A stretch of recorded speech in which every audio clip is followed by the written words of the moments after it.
الحمد لله نحمده ونستعينه ونستغفره ونؤمن به ونتوكل عليه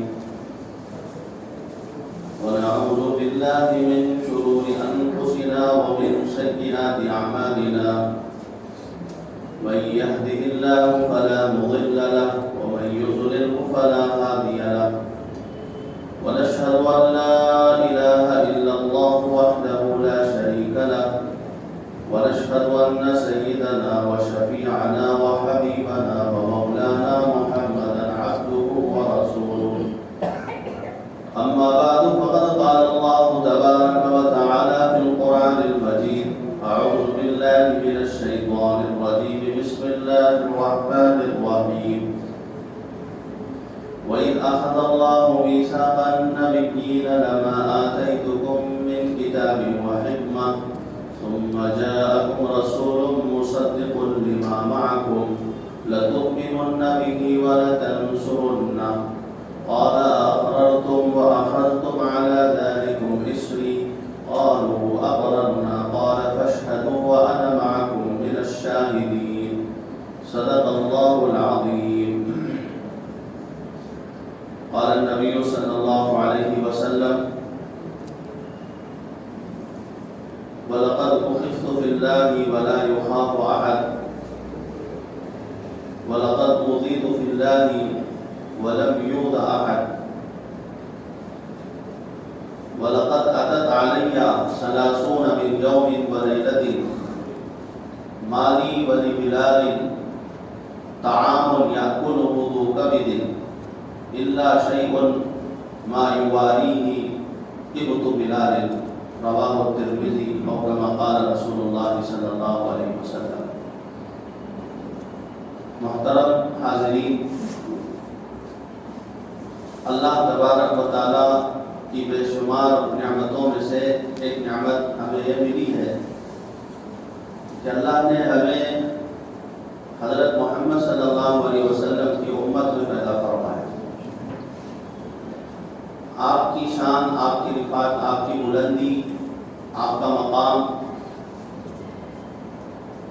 اسی سے آپ اندازہ لگا سکتے ہیں کہ اور نبیوں کے پاس حضرت جبرائیل علیہ السلام کسی کے پاس 40 مرتبہ تشریف لائے وحی لے کر، کسی نبی کے پاس 3 مرتبہ آئے، حضرت موسیٰ علیہ السلام کے پاس 400 مرتبہ آئے، اور حضرت عیسیٰ علیہ السلام کے پاس تقریباً 10 مرتبہ آئے.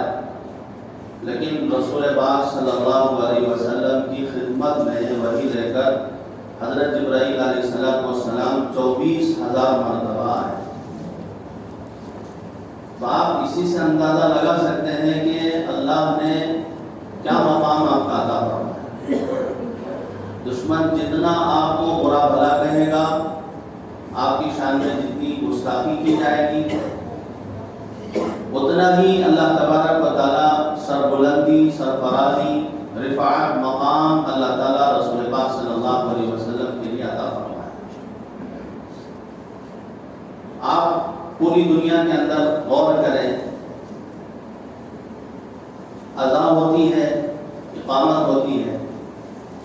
اذان میں بھی اللہ کے ساتھ محمد رسول اللہ کا نام، اقامت میں بھی اللہ کے ساتھ محمد رسول اللہ کا نام. چاہے نماز جنازہ لے لو، چاہے آپ نماز میں درود شریف لے لو، بہت سارے ایسے اعمال ہیں جن میں اللہ کے ساتھ رسول اللہ کا نام بھی ملا ہوا ہے. علماء نے یہاں تک لکھا ہے کہ حضرت آدم علیہ السلام کی معافی رسول اللہ صلی اللہ علیہ وسلم کے نام کی برکت سے ہوئی. حضرت نوح علیہ السلام کی کشتی کی حفاظت رسول اللہ صلی اللہ علیہ وسلم کی نام کے برکت سے ہوئی. اور حضرت خلیل اللہ ابراہیم علیہ السلام کی نجات آپ کے اندر یہ رسول اللہ صلی اللہ علیہ وسلم کے نام کے صدقے سے ہوئی. حضرت عیسیٰ علیہ السلام کی حفاظت آسمانوں میں انہیں اٹھا لینا، دشمنوں سے ان کی حفاظت کرنا، یہ بھی رسول اللہ صلی اللہ علیہ وسلم کے نام کی برکت کے طفیل ہوں۔ اور ہم سیاہ کاروں کو، ہم گنہگاروں کو، ہم مجرموں کو کل قیامت کے دن سفارش بھی، شفاعت بھی حضرت رسول پاک صلی اللہ علیہ وسلم کی جانب سے ہو۔ میں بتاؤں ترمذی شریف کی حدیث ہے، بار بار آپ نے سنا ہوگا، نفسی نفسی کا عالم ہوگا، لوگ اپنے گناہوں کی وجہ سے پسینے میں شرابور ہوں گے، کسی کا پسینہ گھٹنوں تک، کسی کا پسینہ سینے تک، کوئی پورا کا پورا پسینے میں ڈوبا ہوا ہوگا۔ جو جتنے گناہوں میں ملوث تھا دنیا کے اندر، اسی پریشانی میں کل قیامت کے دن مبتلا ہوگا۔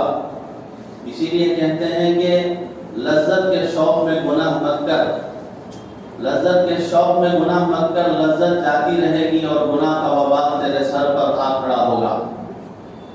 کسی کو کھجلی ہوتی ہے جسم پر، کھجانے میں مزہ ملتا ہے، اور کھجاتے کھجاتے کیا ہوگا، نتیجہ زخم ہو جائے گا اور پھر اس کی تکلیف کو برداشت کرنا پڑے گا۔ تو دنیا میں جو جتنا بڑا گنہگار اتنی پریشانی میں مبتلا ہو۔ لوگ پریشانی میں آپس میں کہیں گے، حضرت آدم علیہ السلام سے لے کر رسول پاک صلی اللہ علیہ وسلم تک کے جتنے بھی انسان ہیں، سب آپس میں یہ کہیں گے کہ یہاں پر ہمارا حساب لے لیا جائے، بھلے سے ہمیں جنت میں یا جہنم میں بھیج دیا جائے، حساب تو لے لے۔ محشر کے میدان میں کھڑا ہونا، تپتی ہوئی دھوپ میں سوا نیزے کی حالت میں، سورج بالکل قریب ہوگا، ایک دوسرے کی طرف کوئی نظر اٹھا کے بھی نہیں دیکھے گا، سب ننگے ہوں گے، برہنہ ہوں گے، غیر مفتون ہوں گے۔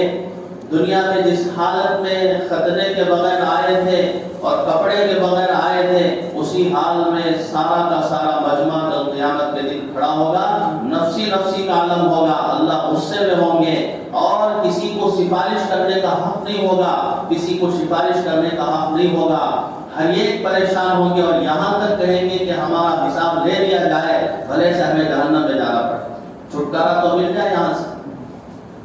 جیسے کبھی آپ لائن میں کھڑے ہوتے ہیں، بینک کے لائن میں، اے ٹی ایم کے لائن میں، خاص طور پر 500 1000 کے نوٹ جب خارج کر دیے گئے، تب جو ہے لائن میں آپ کھڑے تھے، تو اس موقع پر آپ کو اندازہ ہوا ہوگا کہ کیا مصیبت ہوتی ہے، کیا حال ہوتا ہے۔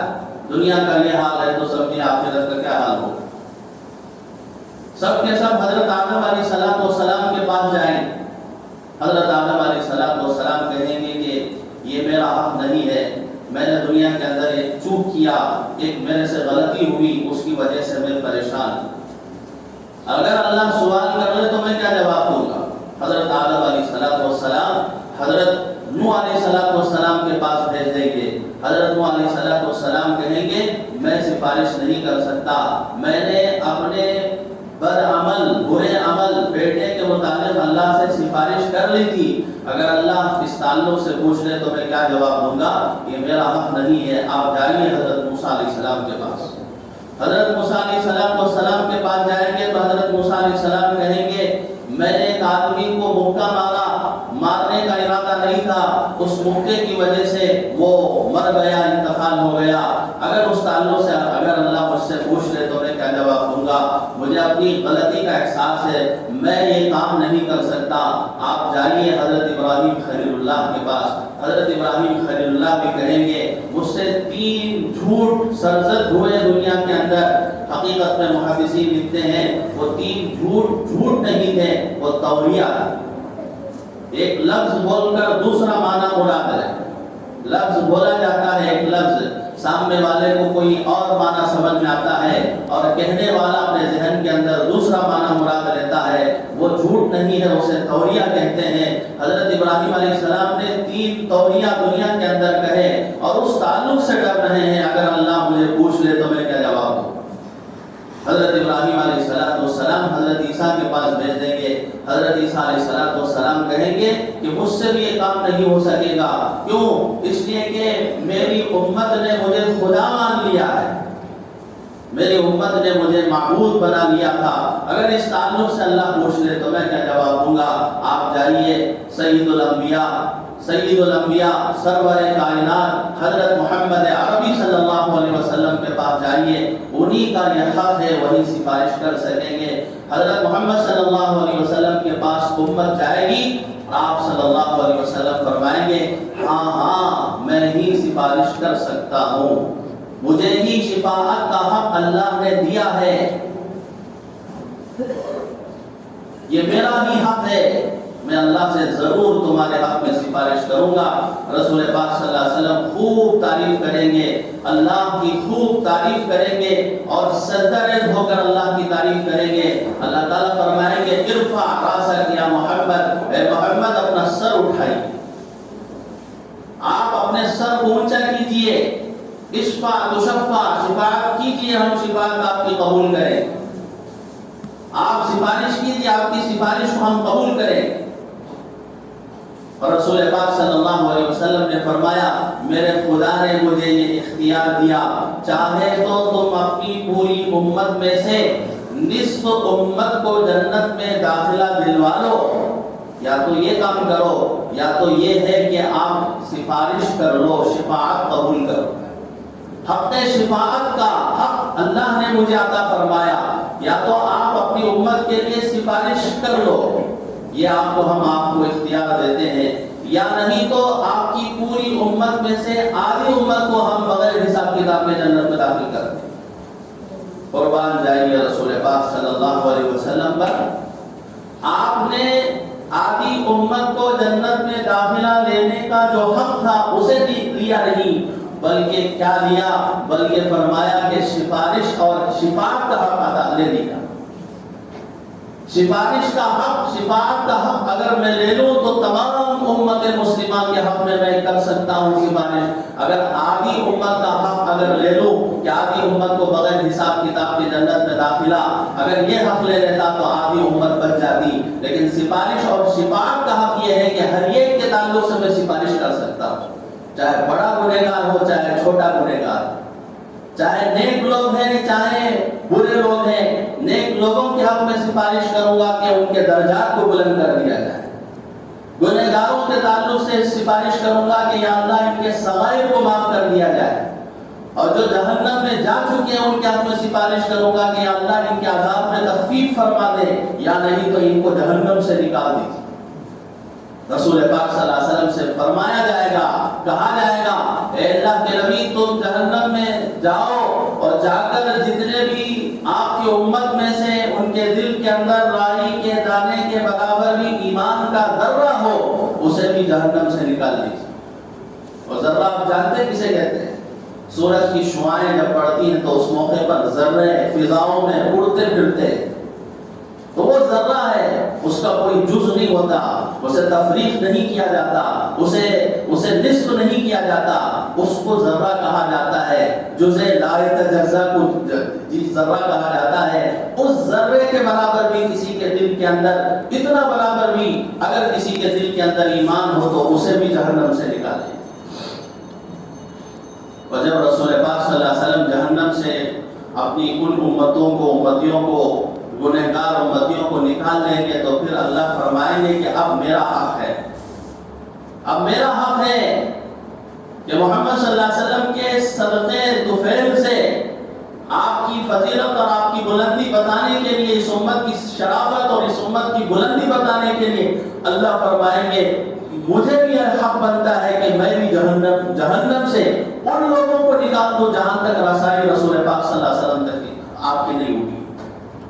آپ جہنم میں ان تمام لوگوں کو نکالیں گے جن کے دل کے اندر رائی کے دانے کے برابر ایمان ہے، اور جہاں تک رسائی رسول اللہ کی نہیں ہوئی ان امتیوں کو بھی ذرے سے بھی کم مقدار میں جس کسی کا ایمان ہے اسے بھی اللہ تبارک و تعالی جہنم سے نکال کر 2-3 لب بھر نکالیں گے۔ حدیث کے الفاظ ہیں ثلاثہ حفیات، 3 لب بھر اللہ تبارک و تعالی اپنے ہاتھوں سے جہنم سے نکالیں۔ اب آپ اللہ کے ہاتھ، اللہ کی قدرت ہے، وہ متشابہات میں سے ہے، ہم یہ نہیں کہہ سکتے کہ ہمارے ہاتھوں کی طرح اللہ کے ہاتھ ہیں۔ اللہ اپنی قدرت سے نکالیں گے، 3 لب بھر نکالیں گے۔ اللہ کتنے بڑے ہیں اور آپ کی قدرت کتنی بڑی ہوگی اور آپ کا کرم کتنا بڑا ہوگا، اور آپ جہنمیوں سے کتنی بڑی تعداد کو، اس امت کے افراد کو جو گنہگار ہیں ان کو نکالیں۔ لیکن اس کا یہ بھی مطلب نہیں ہے بزرگوں دوستوں کہ اللہ غفور الرحیم ہے، رسول پاک صلی اللہ علیہ وسلم ہمارے حق میں سفارش کریں گے، اس کے لیے گناہ پر گناہ کرتے جاؤ، گناہ پر گناہ کرتے جاؤ، اس امید سے کہ اللہ تبارک و تعالیٰ غفور الرحیم ہے۔ کوئی اس بھروسے سے زہر نہیں پی لیتا کہ بھئی تریاق موجود ہے، کوئی اس بھروسے سے کوئی جو ہے زہر نہیں پی لیتا کہ تریاق موجود ہے، تریاق موجود ہے، دوائی موجود ہے، وہ غلطی سے اگر کسی نے جو ہے زہر پی لیا تو اس کے لیے تریاق کام دے گی، عمدن جانتا ہوا کسی نے زہر پی لیا اس بھروسے پر کہ بھئی دوائی موجود ہے، اسے پاگل کہا جائے گا، اسے جو ہے احمق کہا جائے گا، اسے بیوقوف کہا جائے گا۔ والعاجز من اتبع نفسه هواه وتمنى على الله، بیوقوف ہے وہ انسان جو اپنی خواہشات پر چلتا رہا اور دل میں یہ امید ہے کہ اللہ غفور الرحیم ہے، اللہ تبارک و تعالیٰ معاف فرمائے۔ تو ہم اپنے مرتبے کو پہچانیں، ہم اپنے مقام کو پہچانیں، ہم کون ہیں۔ آج ایمان والوں کو ستایا جا رہا ہے، کل پتہ چلے گا فسوف ترى اذا انكشف الغبار افرس تحت رجلك من الحمار، کل پتہ چلے گا کہ کون گھوڑے پر سوار ہے، کون گدھے پر سوار ہے، کس کو ایمان کتنا نفع دے گا اور کفر کی مضرت کیا ہے، ایمان کا نفع کیا ہے، آج پتہ نہیں چلے گا۔ آج ہر ایک کا دعویٰ ہے کہ میں عہدیدار ہوں، میں مالدار ہوں، میں فلاں ہوں، میں حکومت کے فلاں عہدے پر ہوں، میں ہی کامیاب ہوں، میں ہی سپر پاور ہوں، میں ہی طاقتور ہوں، من اشد منا قوہ، سب کے نعرے ہیں، بڑے چھوٹے سب کے نعرے ہیں۔ آج تو میرے دوستو دنیا کی ظلمتیں ہیں، دنیا کی قدورتیں ہیں، آج پتہ نہیں چل رہا ہے۔ جنگ کے میدان میں کوئی کہتا ہے کہ میں گھوڑے پر سوار ہوں، حالانکہ وہ گدھے پر سوار ہے۔ گرد و غبار اتنا ہے کہ پتہ نہیں چل رہا ہے کہ وہ کس جانور پر بیٹھا ہے۔ جب دھول چھٹے گی، جب فضا قائم ہوگی، ماحول صحیح بنے گا، تب پتہ چلے گا کہ آپ گھوڑے پر سوار ہیں یا گدھے پر سوار ہیں۔ اسی طرح کل قیامت کے دن پتہ چلے گا ایمان والوں کا نفع کیا ہے اور کفر کی مضرت کیا ہے۔ آج غلبہ کسی کا ہو، لیکن فرمایا کہ نتیجہ میرے دوستو ایمان والوں کا ہوگا۔ حق کا جو ہے میرے دوستو، حق کا نتیجہ جو ہے خیر آباد ہو۔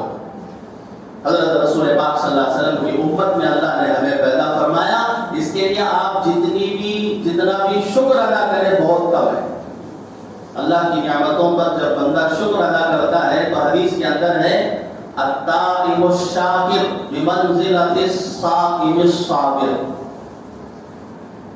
التائب الشاکر، اللہ کی نعمتوں کو استعمال کر کے شکر کرنے والا بندہ، اس کا درجہ کتنا ہے۔ کوئی روزہ رکھے اور روزے پر بھوک اور پیاس پر نفسانی خواہشات کو چھوڑ کر اس پر جو صبر کرتا ہے روزے دار، صائم و صابر، اس کے برابر اس بندے کو اللہ تبارک و تعالیٰ درجہ دیں گے جو اللہ کی نعمتوں کو استعمال کرتا ہے اور پھر اس کا شکر ادا کرتا ہے۔ اچھے کپڑے پہنا، شکر ادا کیا، دعا پڑھ کے پہنا، کھانے پر دسترخوان لگا ہے، مختلف الوان کے کھانے اللہ نے میسر فرمائے، اس پر شکر ادا کرتا ہے، اور پھر صحت دے رکھی اللہ تعالیٰ نے، اس پر شکر ادا کرتا ہے، سواری دے رکھی ہے، اچھا سا گھر دے رکھا ہے۔ چار چیزیں سعادت مندی کی علامت ہے، ایک وسعت والا گھر کسی کو مل جائے، اور نیک فرما بردار ہوتی بیوی کسی کو مل جائے، اور اچھا پڑوسی کسی کو مل جائے، اور اچھی سواری جو ہے کسی کو مل جائے۔ یہ چار چیزیں سعادت مندی کی علامت ہیں، اور بتائیے یہ چار چیزیں کس کے پاس نہیں؟ کم و بیش سب کے پاس یہ چار چیزیں تقریباً موجود ہیں، اور اس پر ہم نے کتنا اللہ کا شکر ادا کیا۔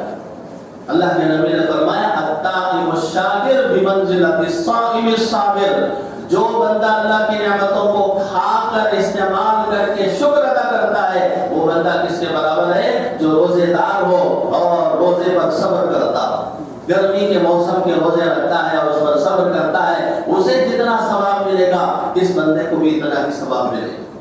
اللہ کے نبی کی امت میں پیدا ہونا یہ بھی جو ہے میرے دوستوں بہت بڑی نعمت ہے، اس پر ہم نے کتنا شکر ادا کیا، ہر ایک اپنے گریبان میں منہ ڈال کے دیکھ سکتا ہے۔ حضرت محمد صلی اللہ علیہ وسلم پر وحی نازل ہوئی، اور سب سے پہلی وحی اقرأ بسم ربک الذی خلق، تعلیم کی وحی۔ اور تعلیم اسے نہیں کہتے کہ دنیا کے اندر اس چیزوں کی پہچان معلوم کر لے، چیزوں کی حقیقت معلوم کر لے، کس زمین میں کیا چیز ہے، کس مادے سے کیا چیز تیار کیا جا سکتا ہے، کوٹ کہاں تک اڑا ہے، کسی نے چاند تک اس کی رسائی ہو گئی، سمندر کو چیرتا ہوا دنیا کے کونے کونے تک پہنچ گیا، بال کی کھال نکال کر فرمایا کہ تمام حقیقت انکشاف کر لیا، ساری دنیا کی حقیقت معلوم کر لیا۔ اسے نہیں کہتے علم، علم کہتے ہیں کہ بندے کو رب کی معرفت ہو جائے، اس بندے کو اللہ کی معرفت ہو جائے، اللہ کی پہچان ہو جائے۔ آج لوگ کہتے ہیں کہ بھئی چاند پر چلے گئے لوگ، چاند پر چلے گئے، ٹھیک ہے چاند پر چلے گئے، لیکن چاند پر بھی جا کر اپنی حقیقت کو نہیں پہچانے، یہ بڑا ظلم ہے۔ چاند پر تو چلے گئے لیکن چاند کے پیدا کرنے والے کے خدا کو نہیں پہچانے، اس سے بڑا ظلم اور کیا ہو سکتا ہے؟ آپ دنیا کی ہر چیز کو جان لیا، نہیں جانا تو اپنے رب کو نہیں جانا، سب سے بڑا جاہل ہے، اور اجہل اسے کہا جائے گا۔ علم کسے کہتے ہیں؟ علم فرمایا کہ جو قرآن ہے، حدیث ہے، اور قرآن اور حدیث کے ذریعے سے جو حکمت ہے، ان تمام علوم کو پہچاننے کا نام علم ہے، کہ دنیا کی حقیقت کیا ہے، آخرت کی حقیقت کیا ہے، اللہ نے ہمیں دنیا میں کیوں بھیجا ہے، اور آگے ہماری منزل کیا ہے، آگے ہمارا ٹھکانہ کیا ہے، ہمارا مقام کیا ہے، اللہ نے ہمیں دنیا میں کیوں بھیجا ہے، ان تمام چیزوں کا علم جو بندہ حاصل کر لیتا ہے اسے کہا جاتا ہے کہ واقعی عالم ہے۔ تو علم کی فضیلت پر سب سے پہلے آیت نازل ہوئی، اور اس کے بعد وحی کا سلسلہ رک گیا۔ اب یہاں پر خاص طور پر ابو لہب کی جو بیوی تھی وہ تانا دینا شروع کر دی، ام جمیل، کہ رسول اللہ کے پاس جو فرشتہ آتا تھا وہ فرشتہ نہیں تھا، وہ شیطان تھا، اور اس نے آنا بند کر دیا، وحی کا سلسلہ منقطع ہو گیا، آنا بند کر دیا، اب ان کے خدا نے انہیں چھوڑ دیا، تانا دینا شروع کر دیا۔ حالانکہ فطرت وحی کو اللہ تبارک و تعالیٰ نے جو سٹاپ کیا، جو چند مدت کے لیے، چند دنوں کے لیے روکے رکھا، اس کی بہت ساری وجوہات ہیں، ان میں سے گزشتہ جمعہ میں نے بتایا، اللہ کے نبی نے انشاءاللہ نہیں کہا، اور اس کی تنبیہ پر اللہ تعالیٰ نے کئی دنوں تک وحی کا سلسلہ روکے رکھا۔ ایک اور وجہ یہ بھی ہے کہ حضرت جبرائیل جو وحی لے کر آئے، اس کی حلاوت کو رسول پاک صلی اللہ علیہ وسلم محسوس کرتے ہیں، اس کی لذت کو محسوس کرتے ہیں، اور اس کا ثقل آہستہ آہستہ کم ہوتا گیا، اور پھر آپ صلی اللہ علیہ وسلم کی انسیت وحی کی طرف بڑھنے لگی، تو اس کی وجہ سے 15 دن تک تقریباً یا 40 دن تک وحی کا وقفہ روکے رکھا۔ جیسے بچے کو دودھ پیتے بچے کو دودھ چھڑا دیا گیا تو فوراً روٹی نہیں کھلا دیتے، یہ 2 3 4 روٹی نہیں کھلا دیتے، بلکہ ہلکی ہلکی غذا دیتے ہیں۔ دودھ کے زمانے کے بعد ہلکی ہلکی غذا دیتے، اسٹیپ بائی اسٹیپ آگے بڑھتا ہے بچہ، کہیں ایسا نہ ہو کہ اس کا پیٹ خراب نہ ہو جائے۔ تو یہ تمام وجوہات ہیں جس کی بنیاد پر وحی کا سلسلہ جو ہے منقطع رہا چند دن تک، اور اس کے بعد جو وحی نازل ہوئی، یا ایھا المدثر قم فانذر وربک فکبر وثیابک فطہر، اے کملی والے، اے چادر پر لپٹے ہوئے رسول، قم فانذر، آپ بیدار ہو جائیے، آپ اپنی قوم کو ڈرائیے، قم فانذر وربک فکبر، اور اپنے رب کی تعظیم بجا لائیے، آپ اپنے رب کی بڑائی بیان کیجیے۔ وثیابک فطہر، یہاں پر بظاہر ثیاب کے معنی کپڑے کے آتے ہیں، آپ اپنے کپڑے کو پاک کیجیے۔ محدثین لکھتے ہیں، مفسرین لکھتے ہیں، اس کا مطلب یہ ہے کہ آپ اپنے اخلاق کو درست کیجیے، آپ اپنے اخلاق کو بہتر سے بہتر بنائیے۔ قوم کو ڈرانا بھی ہے اور بااخلاق بن کر جو ہے ڈرانا ہے۔ ایک حدیث ہے ترمذی شریف کی، حدیث میں ہے رسول پاک صلی اللہ علیہ وسلم نے فرمایا، جب بندہ کسی اپنے بھائی کے گناہ پر آڑ دلاتا ہے، تانا دیتا ہے، کوستا ہے، جس گناہ سے وہ توبہ کر چکا ہے، اللہ تعالیٰ اس تانا دینے والے کو بھی، اس طرح ڈرانے والے کو بھی اس گناہ میں مبتلا ضرور کرے۔ اب ایک ہے نہی عن المنکر، گناہوں سے روکنا، ہمارا کوئی بھائی گناہ کر رہا ہے، کسی غلط کام میں ملوث ہے، اسے روکنے کا حکم اللہ نے فرمایا، امر بالمعروف نہی عن المنکر۔ لیکن حدیث بتاتی ہے کہ کوئی کسی گناہ پر آگ دلائے تو اس شخص کو بھی اللہ تبارک و تعالیٰ اس گناہ میں مبتلا کر کے چھوڑیں گے۔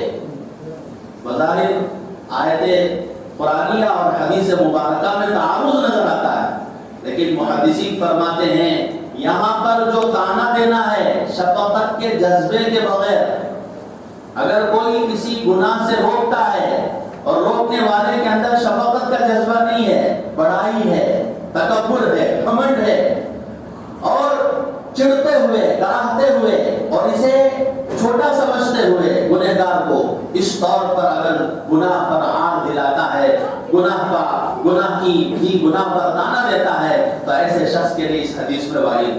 ورنہ اگر کوئی شفقت کے جذبے کے ساتھ کسی گنہگار کو گناہ کی برائی مذمت بیان کرے تو اس کے حق میں یہ حدیث مروی نہیں ہے، اس کے حق میں یہ حدیث نہیں ہے، بلکہ فرمایا نہی عن المنکر کی وجہ سے اللہ اسے بھی اس گناہ سے جو ہے بچا لے۔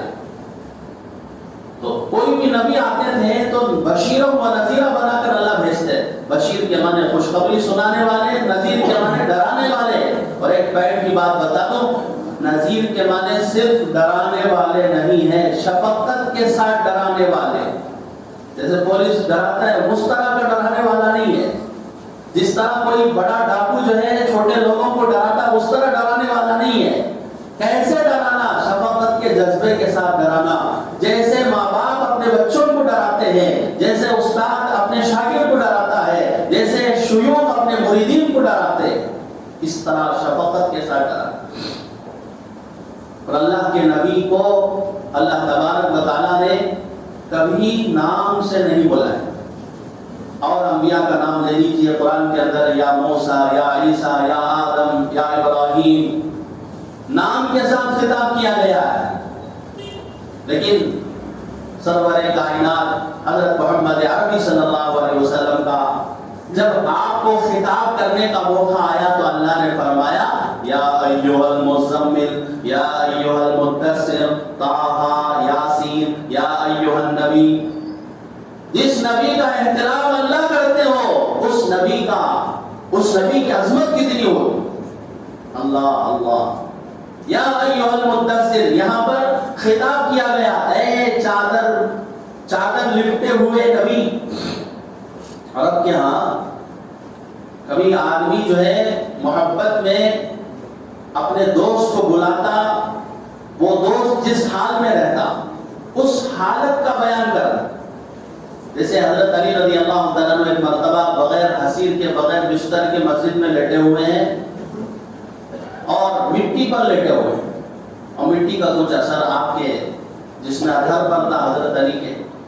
حضور صلی اللہ علیہ وسلم تشریف لائے، حضرت علی کو اس حال میں دیکھا تو حضرت علی کو یا علی نہیں کہا بلکہ یا ابا تراب، اے مٹی کے باپ۔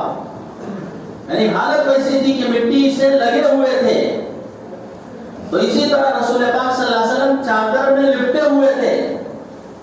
وحی کے نزول کے بعد رسول پاک صلی اللہ علیہ وسلم کو ٹھنڈک محسوس ہوتی تھی، برودت محسوس ہوتی تھی، ہوا کے جھونکے آپ کے جسم اطہر کو لگتے تھے، اس لیے آپ صلی اللہ علیہ وسلم کمبل اوڑھتے تھے۔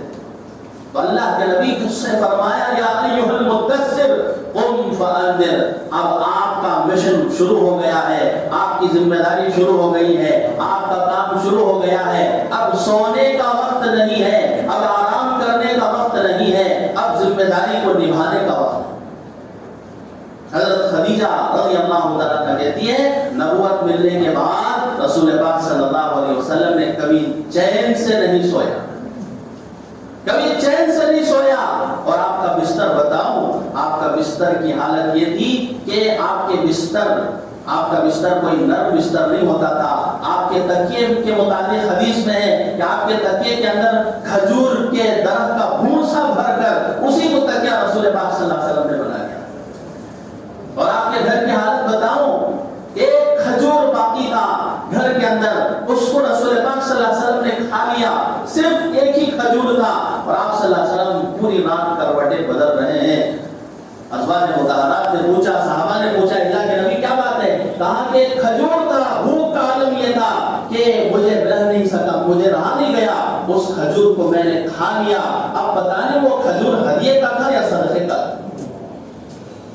غالب گمان یہ ہے کہ وہ ہدیے ہی کا تھا. غالب گمان یہ ہے کہ وہ ہدیے ہی کا تھا. لیکن رسول پاک صلی اللہ علیہ وسلم مضطرب ہے، بے چین ہے، اور گھر کے اندر کچھ نہیں ہے. اتنی بڑی ذمہ داری، جب اتنی بڑی ذمہ داری اللہ نے دے رکھی ہے، قیامت تک آنے والوں انسانوں کی رہبری آپ کے ذمہ ہے، تمام انبیاء کے سردار ہیں، سردار ہیں، تو آپ کو اتنا ہی مال و دولت سے بھی نوازنا چاہیے، آپ کو حکومت بھی ملنی چاہیے، آپ کو دولت بھی ملنی چاہیے. سلیمان علیہ السلام کی حکومت مل جاتی، نوح علیہ السلام کی سی عمر مل جاتی، لیکن 63 سال میں رسول اللہ دنیا سے پردہ فرما گئے، اور حکومت سلطنت حضرت سلیمان اور حضرت داؤد جیسی نہیں ملی، اور عمر حضرت نوح علیہ السلام کی طرح نہیں ملی. عمر 63 سالہ گزار کر دنیا سے تشریف لے گئے، اور بوجھ اس امت کی ذمہ داری، رہبری کی ذمہ داری، ہدایت کے راستے کی طرف بلانے کی ذمہ داری، اور جنت اور جہنم کی طرف بلانے کی ذمہ داری، جنت کا شوق دلانے کی ذمہ داری، جہنم سے محفوظ رکھنے کی ذمہ داری اللہ نے اس امت کے کندھے پر ڈال کر رکھی. میں اور ذمہ دار، آپ ذمہ دار ہیں، میں اور آپ ذمہ دار ہیں. میری ضرورتیں ہیں، میری حاجتیں ہیں، اور میرا دنیا میں آنے کا ایک مقصد ہے، ایک مشن لے کر آیا ہوں. اس مقصد میں مجھے کامیاب ہونا ہے. ضرورتیں اللہ پوری فرمائے. تو میں کہہ رہا تھا کہ ذمہ داری اتنی بڑی، اور آپ کی دنیا کی حالت دیکھو تو گھر کے اندر نرم بستر نہیں، نرم تکیہ نہیں، اور آپ کے گھر کی کل کائنات صرف ایک تلوار اور پھر کچھ جو اور کچھ جو ہے چیزیں، بس ساری کائنات اتنی. حضرت رسول پاک صلی اللہ علیہ وسلم نے فرمایا وَلَقَدْ أُوذِيتُ فِي اللَّهِ وَلَمْ يُؤْذَ أَحَدٌ، مجھے تکلیف دی گئی، مجھے ستایا گیا اللہ کے نام پر. اتنی زیادہ، اتنی تکلیف کسی نبی کو نہیں دی گئی. وَلَقَدْ أُخِفْتُ فِي اللَّهِ وَلَمْ يُخَافُ أَحَدٌ، اور مجھے اللہ کے راستے میں اتنا ڈرایا گیا، کسی اور کو اتنا نہیں ڈرایا گیا. آگے رسول پاک صلی اللہ علیہ وسلم فرماتے ہیں وَلَقَدْ أَتَتْ عَلَيَّ ثَلَاثُونَ مِنْ يَوْمٍ وَلَيْلَةٍ، ہم پر 30 راتیں 30 دن ایسے گزرے ہیں. مَالِي وَلِبِلَالٍ طَعَامٌ يَأْكُلُهُ ذُو كَبِدٍ إِلَّا مَا يُوَارِي بِهِ إِبْطُ بِلَالٍ، میرے لیے اور بلال کے لیے کچھ چیزیں کھانے کی نہیں ہوتی تھی جو کوئی انسان کھا سکے، بس اتنی قلیل مقدار میں، جس مقدار کو جو ہے بلال کا بغل چھپا لے، اتنی قلیل مقدار میں کھانے کی چیزیں ہوتی تھی. چولہے نہیں جلتے تھے، چاند پر چاند دیکھ لیتے، چولہے نہیں جلتے تھے. آپ صلی اللہ علیہ وسلم بھوکے ہیں، پیاسے ہیں. حضرت صدیق اکبر گھر سے نکلے کھانے کی تلاش میں، بھوک کی وجہ سے. حضرت عمر فاروق بھی نکلے، رسول پاک صلی اللہ علیہ وسلم بھی نکلے. تینوں کی ملاقات ہوئی. پوچھا کیا بات ہے؟ گرمی کا اتنا سخت گرمی پڑ رہی ہے، ایسے موقع پر کوئی گھر سے باہر نہیں نکلتا، ایسے موقع پر گھر سے کیوں نکلے ہیں؟ بتایا بھوک ستا رہے. تینوں مل کر حضرت ابو الحیثم کے گھر گئے. حضرت ابو الحیثم کی بیوی تھی. اتنے میں حضرت ابو الحیثم تشریف لائے اور اپنے باغ کو بلا کر لے گئے، اور باغ سے کچی پکی کھجوریں لے کر حضور صلی اللہ علیہ وسلم کی خدمت میں پیش کیا. حضور نے فرمایا پکی پکی کھجوریں کیوں نہ توڑا آپ نے، پورا خوشہ لے کر آپ نے کیوں جو ہے دسترخوان پر رکھ دیا. حضرت ابو الحیثم نے کہا میں چاہتا ہوں کہ کوئی پکی کھجور کھانے کا شوقین ہوتا ہے تو پکی کھجور کو کھا لے، اور کچے کھجور کھانے کا کوئی شوقین ہوتا ہے، کچے کھجور کھانے کا کوئی شوقین ہوتا ہے، اسے وہ چیز مل جائے جو جس کا اپنا مرضی، اپنا مطلب کا ہو، وہ چیزیں کھا لے. اس لیے میں نے سارے کھجور توڑ کر جو ہے دسترخوان پر بچھائے. اور آپ صلی اللہ علیہ وسلم پانی پیے کھجور کھا کر. اور اللہ کے نبی نے فرمایا یہ وہ نعمتیں ہیں جن نعمتوں کے تعلق سے اللہ کا قیامت کے دن ہم سے سوال کرے. اتنے دن کے بھوکے ہیں، اور اتنے دنوں کے بعد صرف کھجور ملا اور پانی ملا اور درخت کا سایہ ملا. اور آپ کہہ رہے ہیں اس سائے کے متعلق، گرمی میں کسی کو سایہ مل گیا، ٹھنڈک محسوس کیا اس نے، اس تعلق سے اللہ کا قیامت کے دن پوچھے. اور کسی کو اللہ تبارک و تعالیٰ کھانے کی کچھ چیزیں میسر کر دیا اور ٹھنڈا پانی دے دیا، اس تعلق سے بھی اللہ سوال کرے. اور پھر حضرت ابو الحیثم مہمانان رسول کو حضور صلی اللہ علیہ وسلم کو اپنے گھر تشریف لے گئے اور بکری کا ایک سارا بکری ذبح کر دیا، اور ذبح کرنے کے بعد حضور صلی اللہ علیہ وسلم گوشت فرما رہے اور کھاتے کھاتے حضرت ابو الہیثم سے پوچھا، ابو الہیثم تمہارے گھر کے اندر کوئی غلام نہیں ہے خدمت کے لیے؟ سارا کام تم ہی کر لیتے ہو، تمہاری بیوی کر لیتی ہے۔ حضرت ابو الہیثم نے کہا کہ اللہ کے نبی میرے پاس کوئی غلام نہیں ہے، کوئی خادم نہیں ہے، کوئی نوکر نہیں ہے، سارا کام میں ہی خود انجام دے دیتا ہوں، میں یا میری بیوی۔ حضور نے فرمایا کہ جب غلام میرے پاس آ جائیں تو تم آؤ اور میں تمہیں ایک غلام ہدیے میں دوں۔ چنانچہ ایک مرتبہ 2 غلام آئے رسول پاک صلی اللہ علیہ وسلم کی خدمت۔ حضرت ابو الہیثم اتفاقی طور پر مصیبت حضور کی خدمت میں آئے۔ حضور صلی اللہ علیہ وسلم نے فرمایا کہ اے ابو الہیثم 2 غلام ہیں، دونوں میں سے کوئی ایک تم اپنے لیے پسند کر لو تاکہ گھر کے کام کاج میں خدمت میں کام آئے۔ حضرت ابو الہیثم کا ادب دیکھیے، حضور سے کہہ رہے ہیں اللہ کے نبی آپ خود سلیکٹ کر دیجیے، آپ خود میرے لیے پسند فرما دیجیے۔ حضور صلی اللہ علیہ وسلم نے پسند فرمایا کس غلام کو؟ جو نمازی تھا، اور یہ فرمایا کہ یہ نمازی ہے، اس کے ساتھ نرمی کا معاملہ کر۔ اب لے گئے حضرت ابو الہیثم اپنے گھر لے گئے اور بیوی کو سارا واقعہ سنایا۔ بیوی دیندار ہوتی ہے تو ضرور کتنا خیر وجود میں آتا ہے۔ بیوی نے کہا میں تو سمجھتی ہوں کہ رسول پاک صلی اللہ علیہ وسلم سے تم نے جو عہد کیا ہے اس نمازی غلام کے ساتھ اچھا سلوک تم کرو گے، وہ تم سے تم نبھا نہ سکو گے، مجھے نہیں لگتا کہ تم نبھاؤ گے، اس لیے میرا خیال یہ ہے کہ تم اس غلام کو آزاد کرو۔ کون کہہ رہی ہے؟ بیوی کہہ رہی ہے۔ عام طور پر عورتیں مال کی حدیث ہوتی ہے، کوئی گھر کے اندر آپ کو ٹفن بن کے دی، کوئی چمچہ کہیں چھوڑ کے آ جاتا ہے تو مہینے گزر جاتا ہے لیکن اسے یاد رکھتی ہے، چمچہ لے کر نہیں ہے، ڈبہ لے کر نہیں ہے، توشہ لے کر نہیں ہے، کہاں رکھتی ہے، ڈانٹتی ہے۔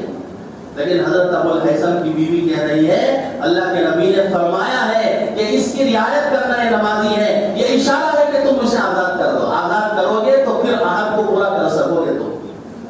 تو حضرت ابو الہیثم نے اپنی بیوی کی نصیحت پر عمل کر کے اس غلام کو آزاد کر دیا۔ تو یہ صحابہ کی زندگیاں ہیں۔ رسول پاک صلی اللہ علیہ وسلم نے غربت میں، فقر و فاقے میں حضرات صحابہ کا مزاج بنایا، ان کے اخلاق بنایا اور ان کو آخرت کی طرف ترغیب دی۔ حضرت حکیم بن حزام رضی اللہ تعالی ایک مرتبہ تشریف لائے رسول پاک صلی اللہ علیہ وسلم کی خدمت میں اور کہنے لگے اے اللہ کے نبی مجھے کچھ مال چاہیے۔ آپ صلی اللہ علیہ وسلم نے انہیں عطا فرمایا۔ پھر چند دنوں کے بعد آ کر پھر مال کا سوال کرنے لگے، آپ صلی اللہ علیہ وسلم نے انہیں عطا فرمایا۔ پھر تیسری مرتبہ تشریف لائے، پھر بھی جو ہے فرمایا آج کے اللہ کے نبی مجھے مال چاہیے، آپ نے تیسری مرتبہ بھی انہیں عطا کیا۔ پھر آپ صلی اللہ علیہ وسلم نے حضرت حکیم بن حزام کو فرمایا اے حکیم ان هذا المال خزرۃ حلوۃ، یہ مال، یہ دنیا کی زیب و زینت، یہ دنیا کا مال و متاع، سونا چاندی، جیسے جانور کو گھاس، ہرا بھرا گھاس اچھا لگتا ہے ویسے تم کو بھی اچھا لگتا ہے، اور جس طرح انسانوں کو میٹھی چیز پسند ہے اسی طرح یہ سونا چاندی، یہ مال فطری طور پر انسان کو پسند آتا ہے۔ لیکن فرمایا فمن اخذہ بسخاوت نفسہ بورک لہ فیہ، جو کوئی اس دنیا کے مال و متاع کو اشراف نفس کے بغیر لے، سوال کے بغیر لے، طلب کے بغیر لے، طمع کے بغیر لے تو اللہ کی مدد اس مال میں ہو۔ کسی نے آپ کو بغیر، آپ کا خیال ہی نہیں تھا کہ مجھے کہیں سے کچھ پیسہ دولت ملے گی، اللہ تعالیٰ نے کسی کو ذہن میں ڈال دیا اور اس نے جو ہے تحفے کے طور پر، ہدیے کے طور پر، گفٹ کے طور پر آپ کو دے دیا، فرمایا کہ یہ بغیر سوال کے ملا ہوا مال ہے، اللہ کی مدد اس میں ہو۔ اور شادیوں میں جو مانگ کے لیتے ہیں صرف 2 چابی دے دو بھائی، 2 چابی، کچھ نہیں چاہیے، ایک گاڑی کی چابی اور ایک گھر کی چابی، یہ مانگ کر لیتے ہیں۔ فمن اخذہ باشراف نفسہ، جو کوئی اس مال کو لے اشراف نفس کے ساتھ، طمع کے ساتھ، لالچ کے ساتھ، سوال کے ساتھ، طلب کے ساتھ، لم یبارک لہ فیہ، اللہ تعالیٰ اس مال میں اسے برکت نہیں دیتا، اور کام گیا مال اسے تو پتہ نہیں چلے گا، اس کی بیماری میں خرچ ہوگا، کورٹ کچہری میں خرچ ہوگا، پولیسوں پر خرچ کرے گا، گھر کے افراد بیمار ہو جائیں گے، اس میں جو ہے خرچ ہوگا۔ برکت دینے والی ذات اللہ کی ہے، ضرورتیں پوری کرنے والی اللہ ہے۔ حضرت حکیم رضی اللہ تعالیٰ عنہ سے حضور صلی اللہ علیہ وسلم نے ارشاد فرمایا، اور پھر فرمایا الید العلیٰ خیر من الید السفلیٰ، دینے والا ہاتھ بہتر ہے لینے والے ہاتھ سے، سخاوت کرنے والے بہتر ہیں، اور بخیل لوگ اللہ کے ہاں پسند نہیں ہے۔ یہ نصیحت حضرت حکیم بن حزام کو اتنی اثر کر گئی، زندگی میں کبھی کسی سے سوال نہیں کیا، یہاں تک کہ گھوڑے پر چلتے اور گھوڑا گر جاتا، اور گھوڑا گر گیا، کوئی جو ہے گھوڑے کے پاس بیٹھا ہے یا کھڑا ہے، اس سے بھی نہیں کہتے کہ بھائی میرا گھوڑا اٹھا کے دے دو، کہیں سوال نہ ہو جائے، کہیں سوال نہ ہو جائے۔ حضور کے وصال کے بعد حضرت صدیق اکبر حضرت حکیم بن حزام کو طلب کرتے، اے حکیم مال غنیمت میں سے تمہارا یہ حصہ ہے، تم لے لو۔ حضرت حکیم نہیں لیتے، خود اپنا حق بھی نہیں لیتے، اپنا حصہ بھی نہیں لیتے۔ حضرت صدیق اکبر کا دور گزر گیا، حضرت عمر فاروق کا دور آیا، حضرت عمر بلاتے حکیم بن حزام کو اور کہتے ہیں حکیم تمہارا یہ مال غنیمت کا حصہ ہے، یہ تمہارا وظیفہ ہے، یہ تم لے لو۔ حضرت حکیم لیتے نہیں تھے۔ آخرکار حضرت عمر نے لوگوں کو، صحابہ کو گواہ بنایا، لوگوں گواہ رہو، میں نے حکیم بن حزام کا حق دینا چاہ رہا ہوں، یہ لینے کے لیے تیار نہیں ہے، تم گواہ رہے۔ اور حدیث میں ہے کہ موت تک کبھی انہوں نے کسی سے سوال نہیں کیا۔